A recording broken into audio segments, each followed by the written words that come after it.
Oke, kalau nggak ada, mungkin saya akan mulai perkuliahan hari ini. Bismillahirrahmanirrahim. Assalamualaikum warahmatullahi wabarakatuh. Waalaikumsalam warahmatullahi wabarakatuh. Selamat malam semuanya. Di perkuliahan kelima ini, melanjutkan dari pertemuan minggu kemarin tentang pengujian sistem. Minggu kemarin kita telah belajar tentang pengujian sistem menggunakan pengujian black box. Sekarang di minggu ini kita akan belajar tentang pengujian sistem menggunakan pengujian black box, white box. Apa yang dimaksud dengan pengujian white box? Jadi berbeda dengan pengujian black box ya. Kalau pengujian white box adalah metode desain tes yang menggunakan struktur kontrol desain prosedural untuk memperoleh test case. Pengujian white box didasarkan pada pengamatan yang teliti terhadap detail prosedural dan jalur-jalur logikanya. Jadi kalau pengujian black box itu melihat sistem atau menguji sistem dari sudut pandang luar atau dari sudut pandang penggunaan aplikasi dari sisi yang sudah jadi dari luar, dari tampilan luar. Kalau pengujian white box menggunakan dari pengujian menggunakan sudut pandang logika atau sudut pandang shortcut ya, dari back end-nya. Pengujian dilakukan memberikan test case untuk menguji serangkaian kondisi. Nah, pengujian white box menghasilkan test case atau menghasilkan pengujian yang memberikan apa saja bisa kita lihat di monitor. Yang pertama adalah memberikan jaminan bahwa semua jalur independen pada suatu model telah digunakan paling tidak satu kali. Maksudnya jalur itu adalah kalau ada sebuah shortcut, nah jalur ya arah atau alur program ini berjalan sesuai dengan kondisinya gitu ya. Menggunakan sebuah keputusan logis pada sisi true atau false, mengeksekusi semua loop pada batasannya dan batas operasionalnya, yaitu ketika ada program atau ada loopnya atau for atau perulangannya, mengeksekusi atau mengujinya apakah sudah berjalan dengan baik atau belum. Menggunakan struktur data internal untuk menjamin validitasnya.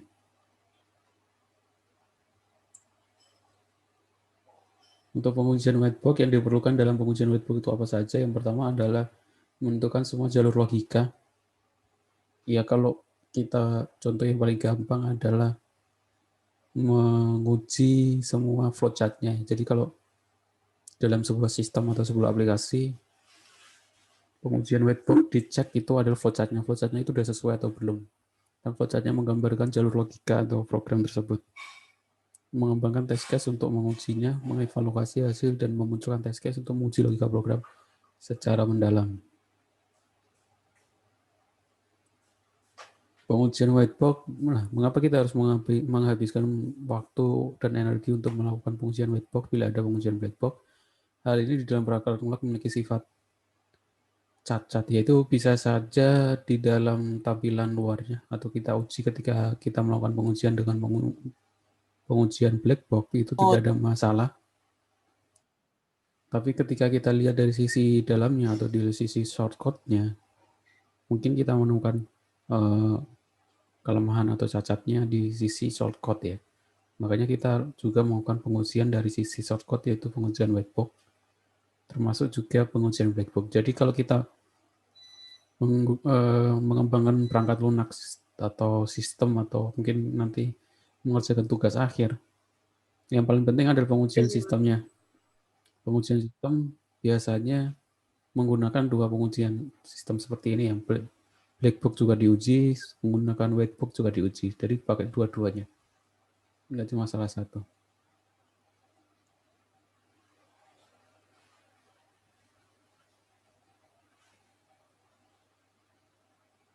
Pengujian white box untuk menguji cacat-cacat dalam perangkat lunak apa saja.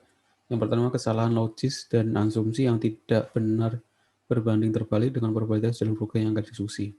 Maksudnya ada kesalahan logika atau kesalahan alur programnya untuk mengujinya. Kedua, kita sering percaya bahwa logis mungkin tidak akan dieksekusi bila pada kenyataannya akan diuji pada basis reguler. Kesalahan tipografi adalah random. Maksudnya ya untuk sekaligus mengecek kesalahan dalam penulisan program atau tipografi dalam penulisan program di shortcode. Struktur testing or logic-driven testing or glass box testing. Yang dibutuhkan adalah shortcode, mengkaji lebih detail prosedur perangkat lunak yang diselidiki logical path atau jalur logika. Jadi kalau sisi fokus pengujian menggunakan white box testing adalah jalur logika dari perangkat lunak tersebut. Nah, mengapa menggunakan sisi shortcode? Karena dengan shortcode dapat dilakukan pengujian tentang beberapa hal yang mungkin mendukung untuk perangkat tersebut berjalan dengan baik. Contohnya struktur testing proses, program logic atau driven testing, design-based testing, examine the internal structure program, menguji struktur internal program.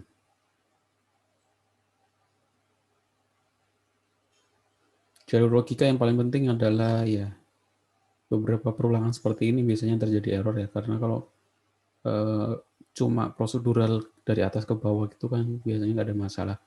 Namun ketika ada kondisi if then, if there else, if then else, if nested itu ya, if dalam if, case atau perulangan seperti loop, while do, repeat until, for to do itu biasanya yang dimaksud dengan jalur logika atau yang akan kita uji dengan menggunakan pengujian whitebox.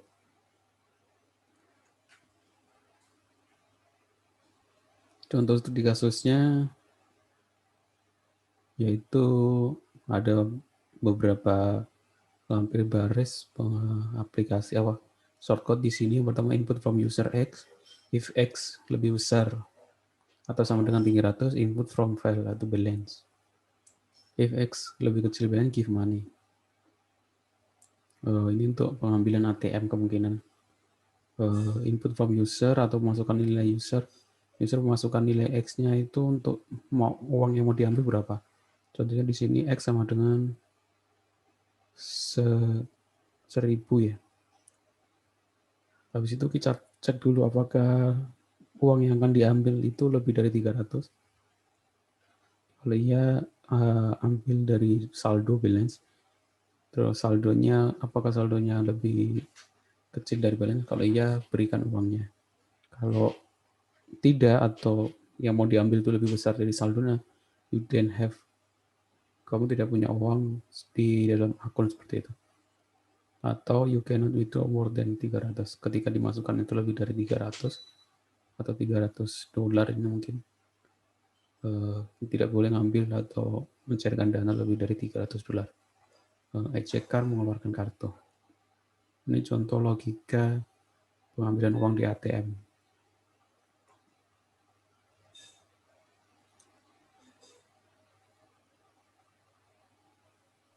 Untuk keuntungan Pak. Iya, silakan. Untuk pengujian whitebox-nya pas sama dengan debugging, Pak ya? Ya, hampir mirip ya. Ya, sama hampir mirip. Kalau debugging biasanya dilakukan oleh sistem, bisa dilakukan oleh sistem atau IDE atau compiler ya.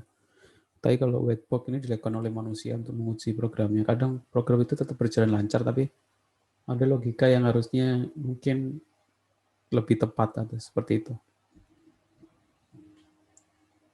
Nanti saya kasih beberapa jurnal atau kalau saya jurnal, saya lihat masih banyak yang belum bisa, maksudnya kurang baca detailnya. Nanti saya kasih contoh studi kasus, yaitu skripsi. Saya udah cari skripsi yang full dari bab 1 sampai bab 5, yang ada pengujian black box dan white box-nya.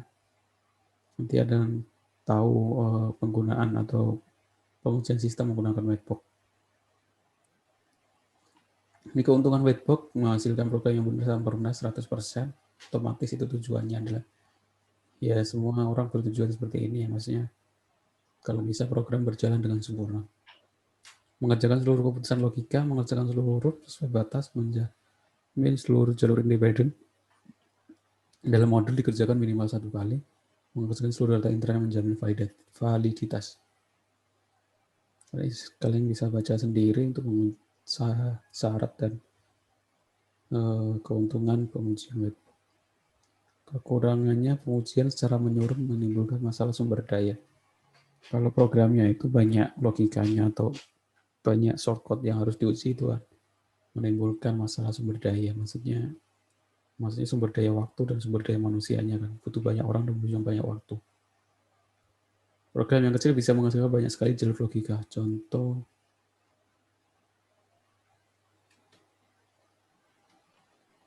ini contoh ada jalur logika seperti ini ya, dari A ini ke B, bagi bercabang, ini bercabang lagi, bawahnya bercabang lagi. Ini mungkin akan kita temui kalau buat program yang banyak menggunakan pengecekan. Terdapat satu while loop yang berulang sebanyak 20 kali. Di dalamnya terdapat nested if yang terdiri dari 4 pernyataan if dan else. Terdapat 5 jalur, asumsi plus yang saling independen. Jumlah logic path-nya bisa banyak kemungkinan. Maksudnya seperti itu. Jadi kalau pengetesan akan rumit. Masih dalam kekurangan white box, setiap jalur harus diuji secara manual untuk dibuktikan kebenarannya. Jadi untuk kita kan kadang percaya sama program yang kita buat itu udah bener ya. Maksudnya kita buat if then else-nya, tapi kan kita jarang mengujinya if then-nya ini nanti bekerja atau enggak. Karena kita mungkin biasanya buat kita yakin akan bekerja dengan baik ya. Nah, diadakan pengujian itu biar orang lain yang menguji untuk menguji setiap jalur apakah benar atau tidak setiapnya diuji.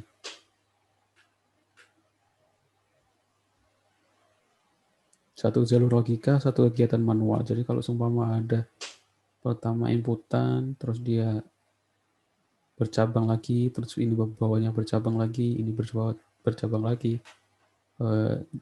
Si penguji akan mengecek manual setiap cabang itu ya. Satu jalur logika, satu kegiatan manual. Jika satu manual atau satu kegiatan percabangan dilakukan pengujian 5 menit, berapa waktu yang dibutuhkan untuk pengujian. Jadi kalau semakin banyak cabangnya, semakin banyak waktu yang akan dibutuhkan untuk menguji sistem tersebut. Itu salah satu kekurangan pengujian white box. Jadi kadang tidak dilakukan secara menyeluruh, tapi diuji shortcut atau sebagian shortcut yang kira-kira dianggap penting. Seperti itu saja.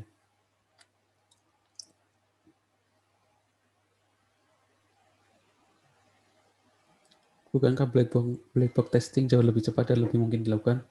Jangan terlalu ada ketidaksempurnaan perangkat lunak. Kadang di sisi black box pengujian dengan cara menguji bagian luarnya saja kadang kita tidak menemukan errornya ya. Makanya dibutuhkan dua pengujian. Pengujian black box dan pengujian white box. Itu dari sisi aplikasi, kadang ada pengujian lain juga, validitas data dan lain-lain. Jadi banyak pengujian. Jadi kadang satu perangkat lunak dapat diuji dengan beberapa metode pengujian. Enggak cuma satu saja. Kenapa diuji pengujian white box? Untanya kesalahan logika, logik error. Seperti ini kalau ada 65, ini kan akan rumit. Jadi harus diuji. Terus adanya ketidaksesuaian asumsi. 1 bulan sama dengan 30 hari. Bagaimana kalau ada bulan Januari atau Februari yang tidak 30 hari? Kadang seperti itu. Ini kesalahan penulisan kode, itu wajar ya penulisan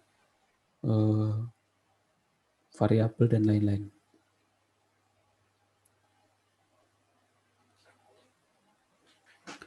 Mungkinkah dilakukan pengujian white box? Ya, sangat mungkin. Tidak dilakukan secara meluruh karena akan membutuhkan waktu yang lama.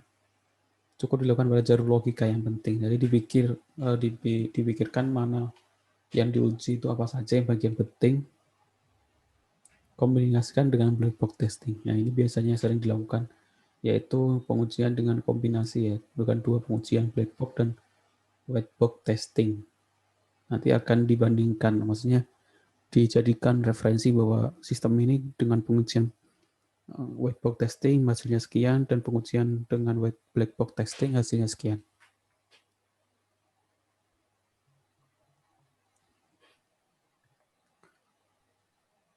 Nah, berapa metode dalam pengujian white box testing itu apa saja? Kalau kemarin kita mengenal di black box ada BVA, binary value analysis. Di sini kita Ada framework pengujian black box testing namanya Basic Path Testing.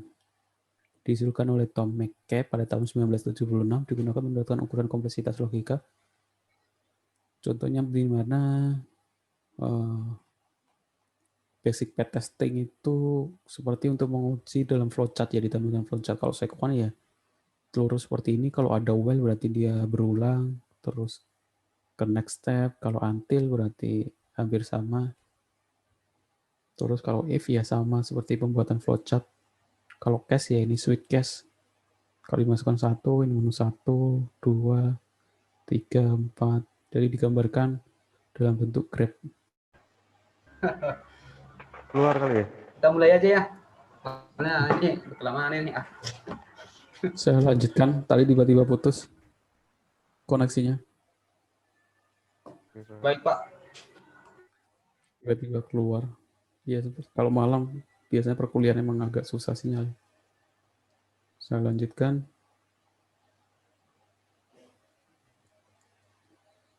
Ada juga pengujian path dengan region atau area ya. Contohnya seperti ini.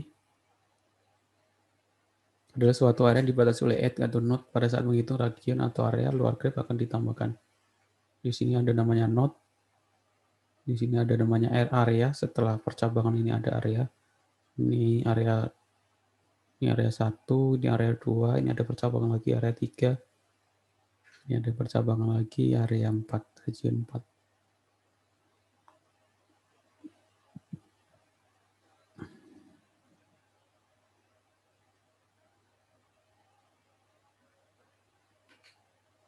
Kondisi majemuk terjadi apabila satu atau lebih dari operator boolean muncul pada pernyataan kondisi. Kadang operator boolean kan nggak cuma and atau or, bisa dalam satu sintak atau dalam satu statement itu ada and, ada or gitu ya. Jadi kadang bercabang terus bercabang lagi. Nah, setiap node itu kondisi disebut dengan predicate node atau kemungkinan node yang akan muncul. Nah, independent mode, apa itu independent path? Contohnya ada jalur logika seperti ini.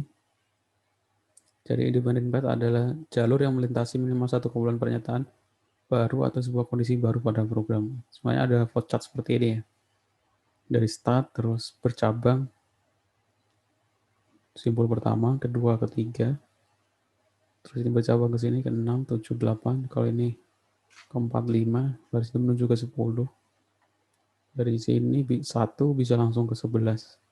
Nah, path-nya itu kalau kita hitung, path pertama itu adalah 1 sampai 11, dari 1 langsung 11 n. Yang kedua adalah 1, 2, 3, 4, 5, 10, 1, 11. Dari 1, jadi kemungkinan path-path-nya itu kita hitung. Atau jalur logika yang akan muncul. Kedua, terus ketiga, kedua, ketiga, keempat, kelima, dia menuju ke 10, dia langsung ke 1, baru ke 11. Itu path kemungkinan path yang kedua. Yang ketiga, 1, 2, 3, 6. Dari 1, kedua, 3. Ini path ketiga ya. 6, terus 8, 9, 10, baru 1, 11. Yang kedua juga sama, 1, 2, 3, 6, tapi dia geser ke 7, baru 9, 10, 1, 11. Nah, ini kemungkinan 4 yang muncul itu ternyata ada. Kalau ada logika seperti ini, ada 4. Dan 1, 2, 3, 4, 5, 10, 1, 2, 3, 6 bukan independen karena merupakan kombinasi dari path yang sudah ada. Jadi kalau ini 1, 2, 3, 4, 5, terus 10, terus 1, terus dia balik lagi ke 1, 2, itu bukan independent path karena itu gabungan dari dua path.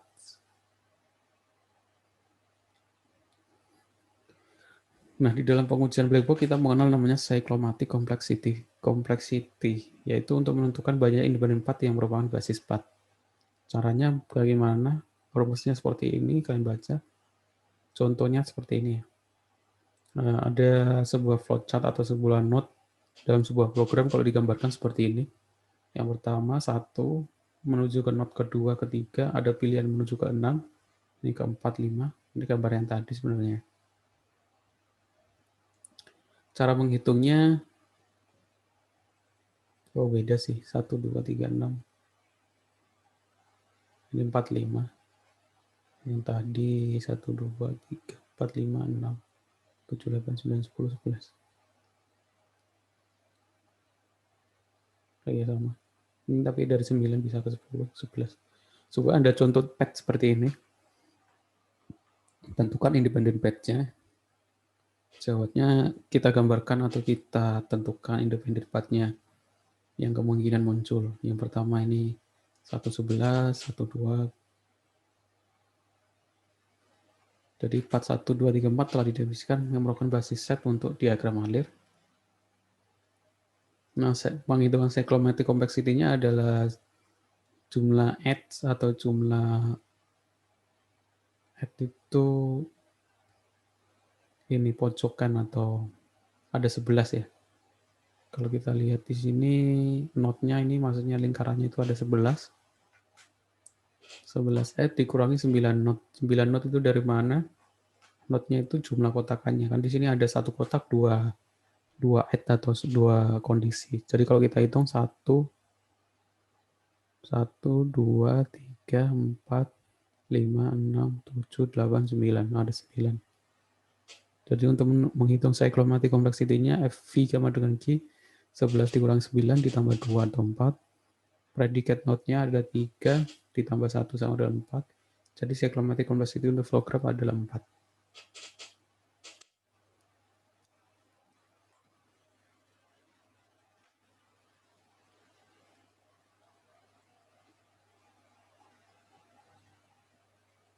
Contoh pengujian whitebox. Ini lanjutan contoh yang kemarin. Ada fast chip. Sebenarnya ada contoh menguji form registrasi anggota. Ada start, masukkan data, username. Kalau data valid atau enggak. Kalau enggak, dimasuk lagi. Kalau true atau iya, login. End. Selanjutnya yang kedua ada menguji form tambah komentar. Jadi ini diuji ya, kalau salah itu apakah benar dia kembali ke atas lagi, kalau benar apakah dia bisa langsung otomatis, login otomatis, kalau iya berarti itu sudah berjalan dengan baik. Contoh pengujian whitebox yang selanjutnya menguji form tambah komentar, start, login, menu utama, data valid, dia balik lagi, kalau benar pilih opsi komentar, tambah komentar, dia menuju, setelah tambah komentar dia menuju ke utama. Nah, itu kita ujikan langsung di programnya, kita uji langkah-langkah flowchart-nya. Nah, kalau kita menemukan error, contohnya error terdapat pada proses kembali ke menu utama atau login, harusnya sistem melakukan pengulangan ke menu utama. Maksudnya setelah muncul menu utama, dia nggak ada tampilan atau proses menuju ke menu utama.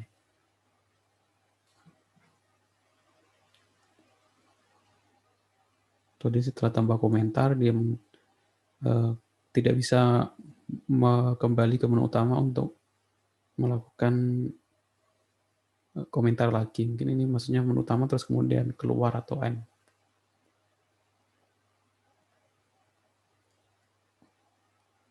Contoh pengujian whitebox yang lain adalah contoh form shopping chart, ini pengujian toko online.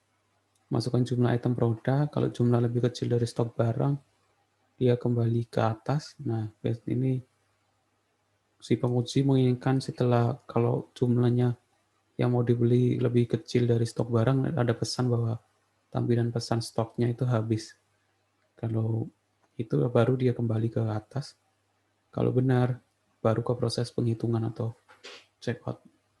Kesalahan terdapat pada proses validasi pembacaan stok pada database, seharusnya sistem melakukan pengecekan stok ke database.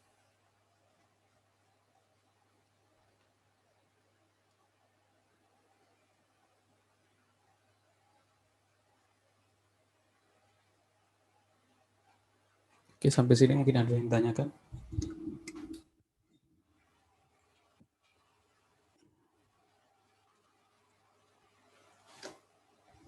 Kalau nggak ada, ini tugas ketiga. Tugas ketiga adalah untuk mengetahui atau menambah pemahaman tentang pengujian. Saya kasih contoh studi kasus.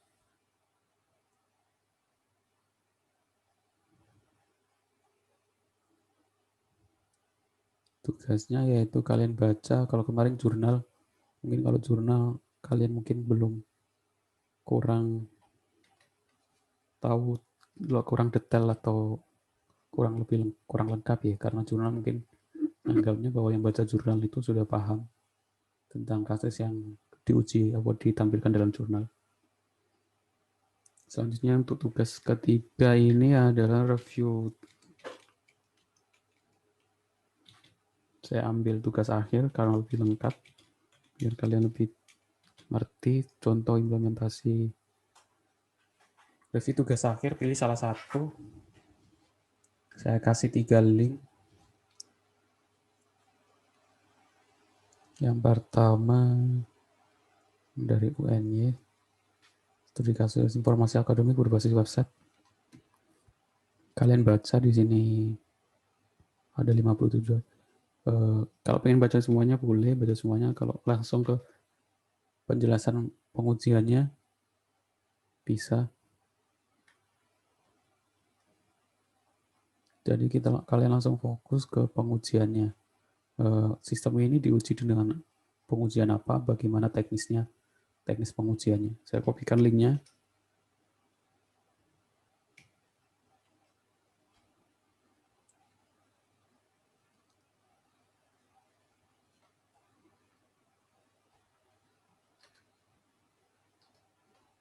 Terus yang kedua, ada 3 studi kasus tugas akhir ya.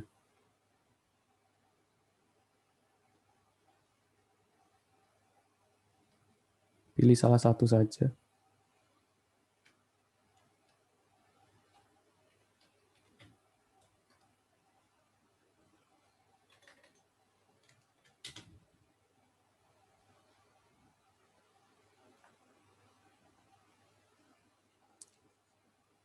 Semua judulnya tidak menampilkan pengujiannya. Judulnya semuanya adalah pembuatan aplikasi. Nah, pengujiannya itu ada di bab 3, bab 4 kayaknya. Pengujian sistem. Nah, di situ dia ada yang menggunakan white box, ada yang menggunakan black box, ada yang menggunakan dua-duanya. Kalian pahami bagaimana cara pengujiannya, terus kalian jelaskan nanti di review.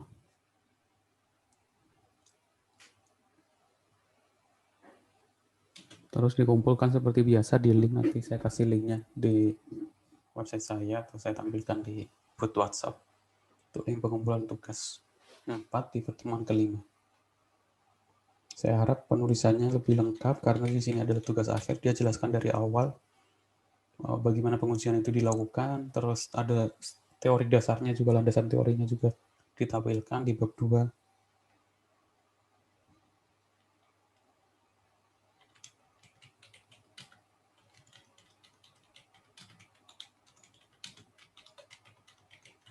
Jadi yang paling penting adalah jelaskan pengujian sistem dilakukan sehingga muncul nilai atau muncul kesimpulan bahwa aplikasi tersebut lulus atau sesuai dengan yang diharapkan. Oke, sampai sini mungkin ada yang ditanyakan. Saya copy ini ke dalam grup mata kuliah ini ya, grup WhatsApp mata kuliah ini. Pengujian sistem TI17 E1. Oh, nggak bisa ya, ada errornya. Saya kopikan di sini aja.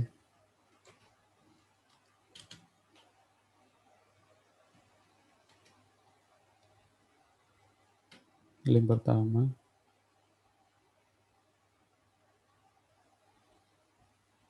Ini ada 3, bukan berarti kalian harus baca semuanya. Boleh baca semuanya. Tapi yang direview atau dijelaskan itu pilih salah satu saja.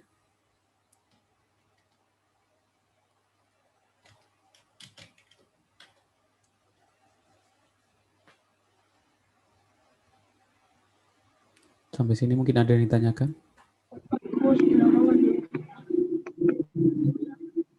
Oh, Ya, ya. silakan. Aman.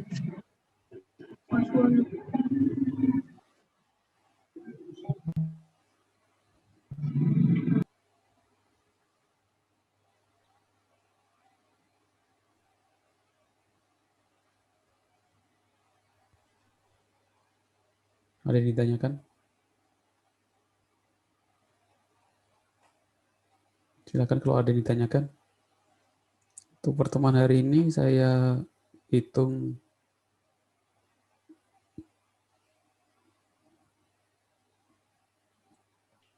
kehadirannya dari klik tombol online, bukan diskusi.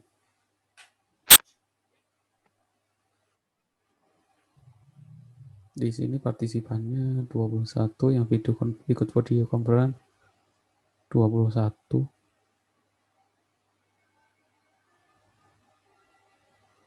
Sekitar 27 orang yang nggak ada. Saya bacakan yang nggak hadir. Kemungkinan mungkin kalau ada bilang ya. Heri Gunawan, Andes Sudrajat, Ahwariza, Egi Nasrowo, Indra Dwi Prakasa, nggak ada. Dirva Zenka, Muhammad Hamdan, Yusuf Bakhtiar, Ayub Azhari, Sarul Ramadan. Nggak ada ya? Saya hadir Pak Efori. Yang mana? Efori Pak. Evori. Iya. Paling atas Pak. Oh. Udah masuk hadir. Pak, saya mau tanya itu Pak mengenai black box ya. Ya, silakan. Nah, saya kan lihat di YouTube itu kayak pengecekan black box itu. Jadi itu yang aplikasi tes AV itu bisa nggak Pak tuh digunakan untuk mengecekan black box itu, udah black box. Aplikasi apa? Kurang jelas. Tes cafe. Aplikasi tes cafe kalau nggak salah. Tes cafe. Iya. Itu kan saya lihat di YouTube Pak, pakai tes cafe. Jadi dia ikut cek yang untuk web ya. Menjadi web. Oh, itu nanti kita bahas ke materi selanjutnya, yaitu pengujian otomatis namanya automation test. Automation software testing ya. Jadi kalau black box sama white box itu pengujian secara manual oleh manusia.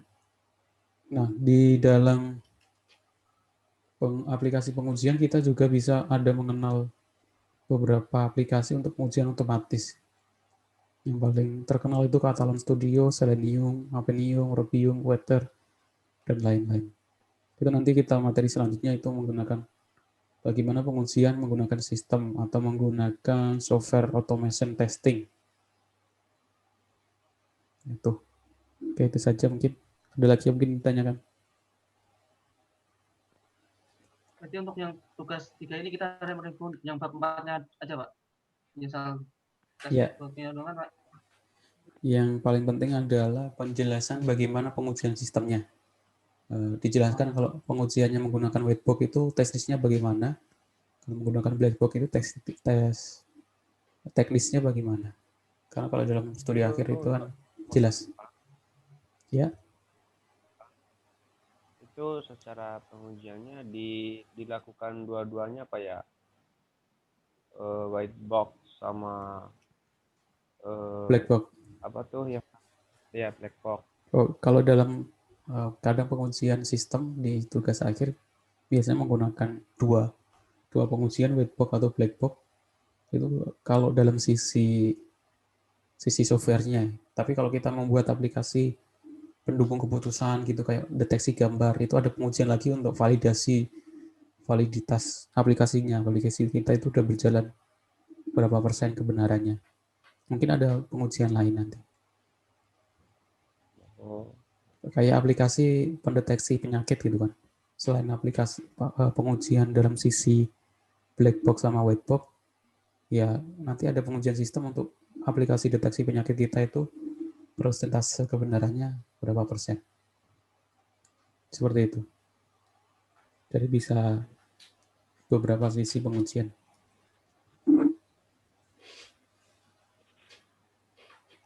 Oke, yang lain mungkin ada yang ditanyakan.